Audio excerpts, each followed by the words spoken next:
Welcome to the Pub Date Podcast, the show where two book broads discuss what should happen before, during, and after your book publication date. Brought to you by Broad Book Group, with your hosts Vanessa Campos and Jen Dorsey.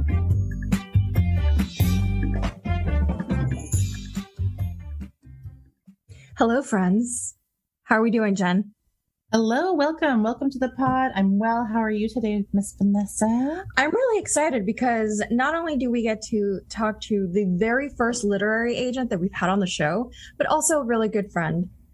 And honestly, I love that she's on today because she's going to really tell it like it is. And I appreciate that because there's so many people out there who want to tell you what what they think you want to hear. So I'm excited. Are you excited? I'm so excited because this guest not only is going to give us the straight dope on what it is like to find and work with an agent, she is going to give us that unvarnished truth, but with love because that's what she does and we love her for it. Welcome to the show, Super Agent Wendy Keller. Hey, thank you. Thanks so much for having me on. I'm so excited and I've heard such great things about what you guys are doing with your publishing company right now. So this is a big honor. Thank you.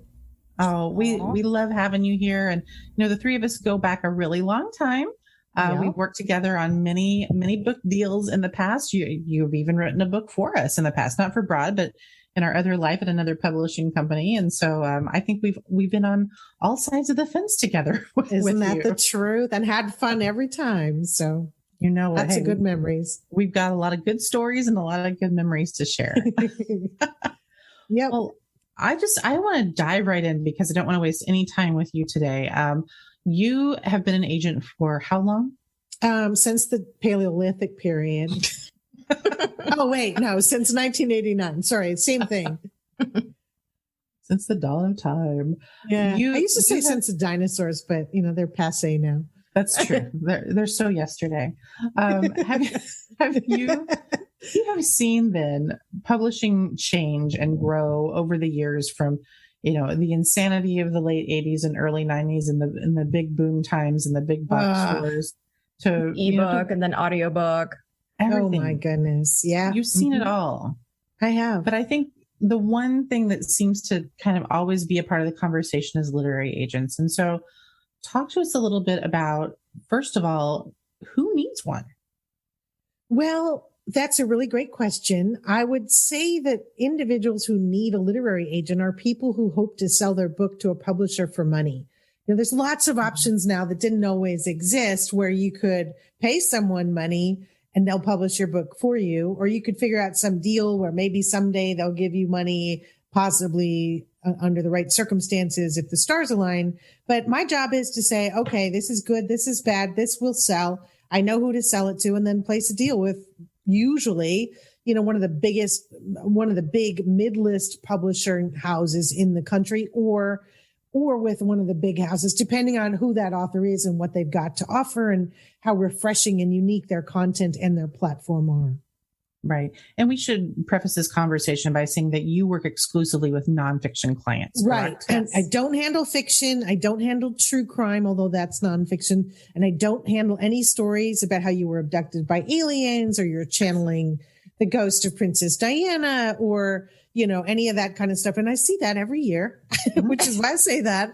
But every year, some dead person writes a book through someone who wants to be an author. But to be specific, my expertise and my reputation are built with publishers, and those publishers expect me to sell high quality, clearly vetted, ready to sell, differentiated content from great authors who have credentials in business, science, or self-help. Those are my big categories that have brought me the bestsellers that this agency has had and the millions of copies of our books that are out there around the world. Right.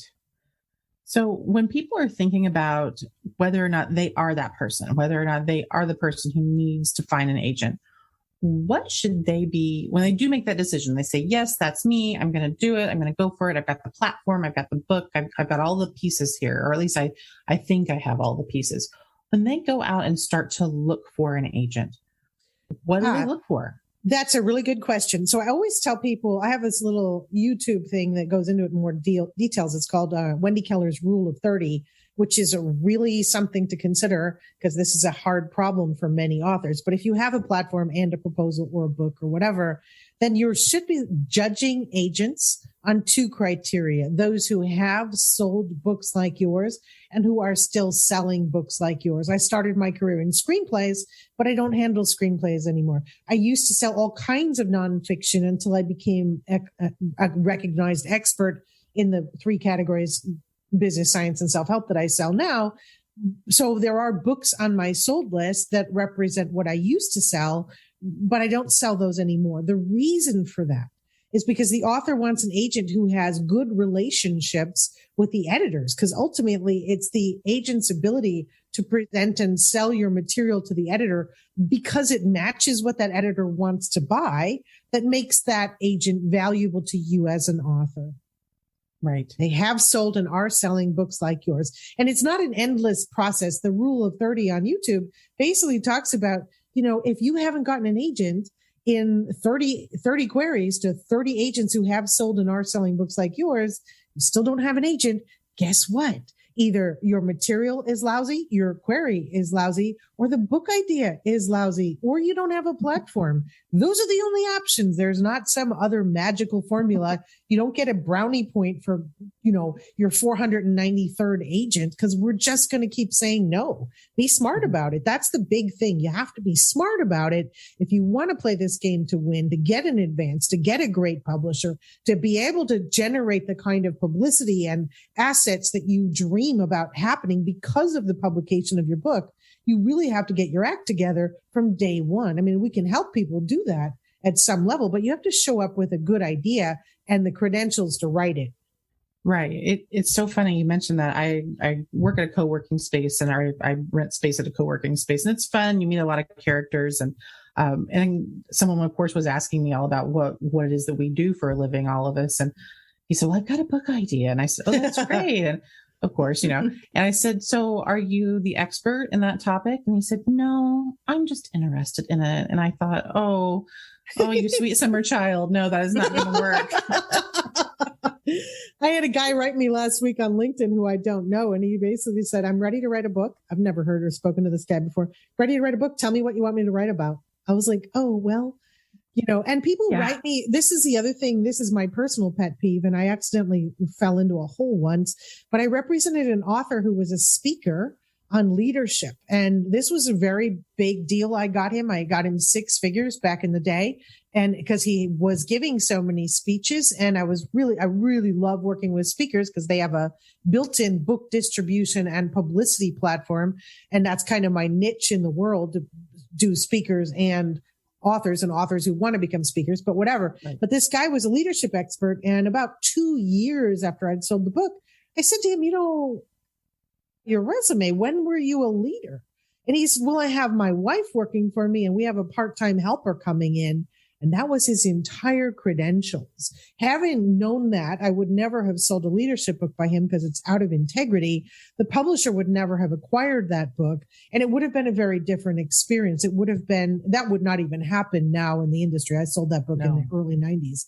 That wouldn't even happen now because they want to know, if you're writing a weight loss book, they want to know that not just you lost weight and your sister-in-law, but also that you've helped hundreds or thousands or tens of thousands, or you have clinics, or you're a doctor, or a doctor's writing with you. If you're writing a business book, they want to know that you have experience in the category, in the genre, and that area, that you've got something unique, that you've read the other books, that what you're about to contribute is not the same old, and that your resume will stand the test of time, because journalists, podcasters, they're not taking on anybody who doesn't have that background, who doesn't have that strength. You really have to show up with your act together.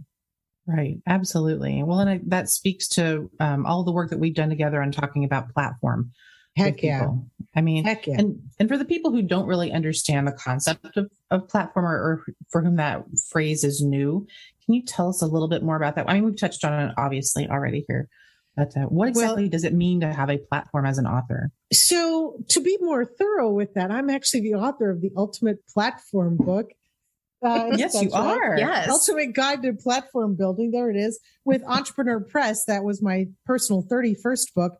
And so that's the long answer. But the short answer is when I'm looking for a platform, which is the first thing I look for after I recognize that the content is in sales, management, marketing, finance, entrepreneurship, whatever, the business categories, or self-help, everything from parenting to how to train your dog, or in science, or so quantum physics or biology or whatever it is that I'm about to sell. The next thing I look at is whether that author has credentials. And then the next thing I look at is whether or not they have a platform. What I want to see as a platform usually includes some combination of, does this author have a speaking platform that they're on? Are they speaking 20 or more times a year and getting paid for it?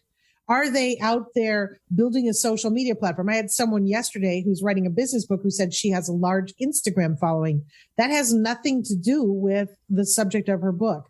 An Instagram following is because she's probably cute in a bikini or whatever it is, or makes lovely cakes. I don't care about that.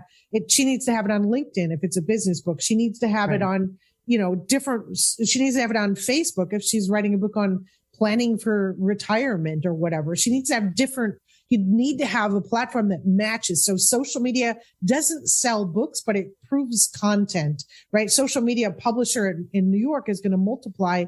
You've got 1,000 people. We're going to multiply that by 0.02% to find out how many are going to convert to book buyers. It's worse on Instagram, TikTok, but I have a client who's in the top 1% in the world on TikTok. She's a superstar and she got a huge advance from HarperCollins. She's also a speaker. She has a platform. She has credentials. She's hugely successful. That's Tessa White for those who are interested. So the point is that she's got all the parts to it. If you come to me and you say, gosh, I've got some things and I don't have other things, but I'd really like to put them together, and you have the right content, maybe I can help you. Maybe I'll volunteer to help you. But for the most part, if you don't have anything going, if there's no third party besides your mother who said that, gosh, this is a great idea for a book, no agent can help you. It won't make a difference. You need to have credentials and you need to have a platform, at least a modicum. For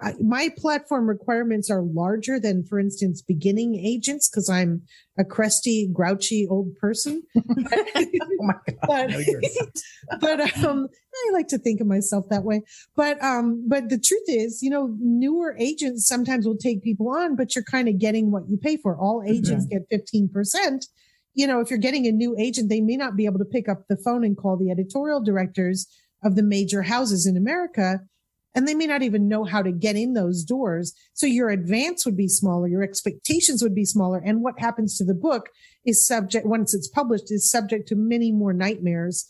If you have a young baby agent, it's better to build the platform and find an agent who's done it a million years, and who will really help you and guide you so that you avoid the rocks and succeed with the book and create. My expertise is in marketing. So how do you market the book? How do you grow that platform so that you're selling copies and you're using those copies to build your business? The first question I ask an author when they come to me invariably is, what do you want the book to do for you?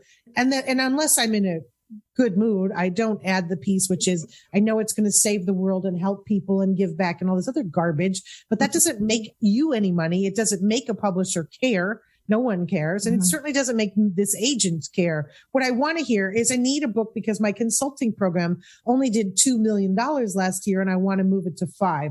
I did 10 speaking engagements at 15,000 and got it in my mouth that I really like the taste of speaking. I want to expand my speaking business. Speaking tends to get me more consulting engagements or more coaching clients. I only have this many patients and I want to open a 3rd clinic now. And so I want to write a book to provide that attraction factor for clients so that they know that my clinic can do this better than anybody else in the nation. That's what I'm looking for. And if you've got those answers and that power, drive, focus on building your business or building your career as a result of that book, then suddenly we can all build on that. And the publisher sees the dollar signs when I convey that powerful message to them. That's what everybody's looking for. That's the way the business is shaken down, in 2022.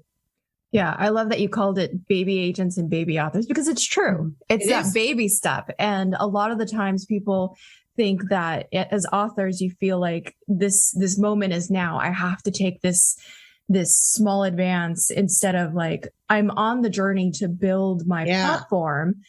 But this advance is really nice because it's, 5 figures from a decent publisher. So it's really kind of figuring out like, well, how much is that advance worth to you right now? Breaking it down to the time that it's going to take you to actually write the book and then actually market the book, because a lot of people feel like, okay, I've written the book. It's at a good publisher. I can stop now. And that's a big mistake. There are 33 million books, as you guys know. There are 33 million books for sale on Amazon. The average self-published book, according to R.R. Bowker, which is the reporting and researching arm of the publishing industry, the average self-published book sells 118 copies. And I always say, my dog knows 118 people. He could sell 118 copies of his book.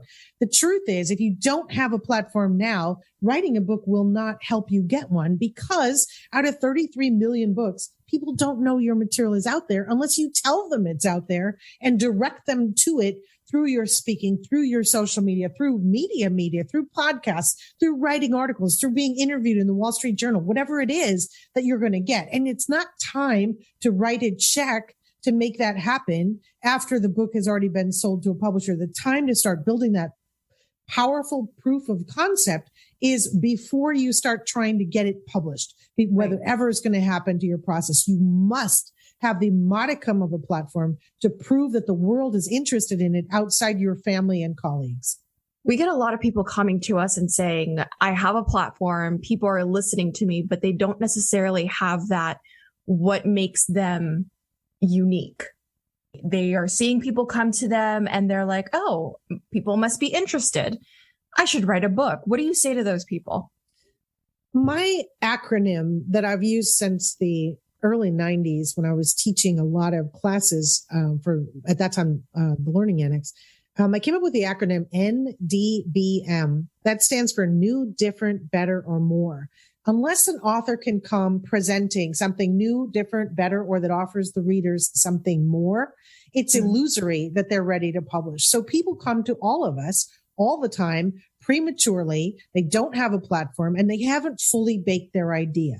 Right. So for those of you who are bakers, if you've ever put something in the oven and pulled it out and stuck a toothpick in it and said, gosh, this is still gooey on the inside, I would say that 99% of what we reject is rejected because it's still gooey on the inside. You need to think about how to differentiate your content. The way you differentiate content is you read competitive books to determine what's already out there. And you take the time to read the trade magazines of the industries that your material is most applicable to. And you take the time to read the current media if your subject is one that appeals to the general public. Read the magazines, because magazines, as opposed to newspapers, represent the distillation of the culture's thinking on a subject. They're much more refined. They're much more reduced, like a fine sauce. So you have the opportunity to read the magazines and make a decision about how to differentiate your content and then continue to test it using your growing platform to find out if you have created something that's ready to be sold. Because here's the difference. People tell me often, and this is a very bad idea, they'll write my agency and they'll go, 15 agents have rejected this, so I'm giving you a chance. And we already know we're not going to be able to take it on when they start with their failure, right? The other thing is that I am really proud of this, but just last week, and this is fairly typical for what really happens if you've taken that time to refine and build your platform and your content. I had an author, actually, I'm going to tell a different story, although this also happened last week, but about a little less than a month ago, a guy came to me, has massive credentials in his situation. I saw the proposal. I immediately called him. I spoke to him and I said, have you sent it to other agents? He said, yes, I sent it to 6 other agents and you represented my friend so-and-so. That's why I showed it to you. So he sent it to 7 agents total and he had 5 agents call him within 2 days. But I'd signed him. I signed him within 24 hours of seeing it. That's what really happens if your content and your platform are ready. You don't have to pitch us. We're starving for you. We work on straight freaking commission. We turn down close to 1,000 to 1,200 projects a year because they're not ready. Your job as the author is to come with that NDBM and a platform that proves the world is interested. Publishers can make you a star. They can turn the micro into a macro, but that's not going to happen by magic. You have to do the groundwork. You have to do the thinking. You have to find out what's not there now that you will add to earn what we call your shelf space, that 1/2 inch spine on the shelf of Barnes and Noble. The fingers here because that's it. He snaps. Yeah. That snaps. Who snaps love up? I agree.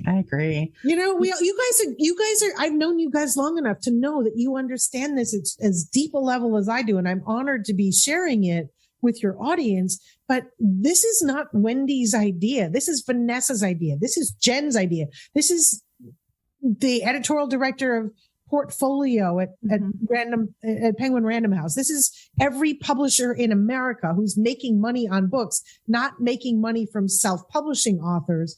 Every single member of the publishing industry, every agent, every editor, every editorial assistant, every editorial director thinks exactly the same. If you choose not responsible for your own failure, because it is 100% on your shoulders, you cannot unlearn what you are learning from these two women in these podcasts and what you're learning from me today. Caveat emptor. Amen. Can I get an amen from the congregation? Heck yeah. Amen. Amen. Let's do a group of revivals. Let's just go around the country doing publishing revivals. I love that. Right. Hey, I'm into it. We've already talked about getting the show on the road, and it's like, let's just get a little little camper and just do this. Yeah, let's do it. We'd have fun. So here's the thing. Is that I know that when people are going to listen to the show, the specific episode, they're going to say, I want to work with Wendy. But I can already tell you that like maybe 1% of those people are going to be ready to work with Wendy. And I love something that I loved about you and working with you is that it wasn't just about getting that, that contract, that publishing agreement. It was about the work to get there. Hence, you know, the ultimate guide to platform building. But I know that you also offer workshops and courses so that people can take those baby steps to get to you.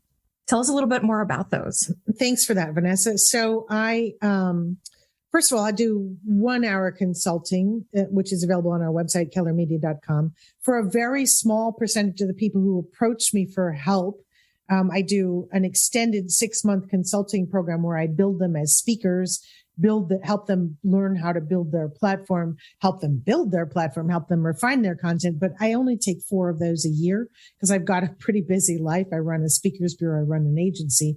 And then we also, for those who have an idea that they believe is ready to sell, I offer something called the Book Proposal Workshop. I used to do these live all over America and actually the UK, twice a year. But now I offer it online, and I have a team of editors who come in and edit components of a book proposal. A book proposal has 5 basic parts plus 2 sample chapters. So we lead you through the thinking from the editors and the agent's perspective, as opposed to, somebody who got their book published in, 1997 is going to tell you, oh gosh, I can tell you how to write some schmuck who has, a part-time journalism background who's now getting paid to write proposals that have never sold. So this is an actual course led by an agent. I do the teaching. My team does the support. But every time you turn in the homework, I have editors who will read that component and come back and give candid feedback in the process called developmental editing. Most authors who are starting out need more developmental editing than they need line editing. Developmental editing means, does this concept make sense? Is it properly differentiated? Is it clear to someone who didn't come in with this baseline of knowledge that you as the author have, et cetera, as opposed to, is there a dangling participle, or are there too many commas on this page? Whatever. That's line editing. We don't care about that. We care about getting the idea right, so that even if you don't yet have the platform, the Book Proposal Workshop, which is available at bookproposalworkshop.com, that workshop will give you the opportunity to learn how your material will be viewed by publishers and agents. And it will also show you what you need to do to deepen it. And then we also talk about how do you market it? What kind of markers are agents and publishers really looking for? Because as an agent, I don't personally really care if you're a speaker and you have a big platform, except that without that, I can't sell you, right? My job I don't have any skin in the game, unless you're also represented by my speakers bureau. But the point is, you have to have that so that I can sell you. I'm really just the middleman. Publishers are going to say no to you. It's not that I'm being mean. It's the publishers are going to say no. We won't make any money. I can't take anything out of your check if there is no check. And I like taking money out of your check. I like shopping. I like shoes. I love it. We worked together for so long, and the course that you offer and the program that you offer is just top notch. It's really hands-on for folks, and I can't recommend it enough. As well as your platform building book, Ultimate Guide to Platform Building.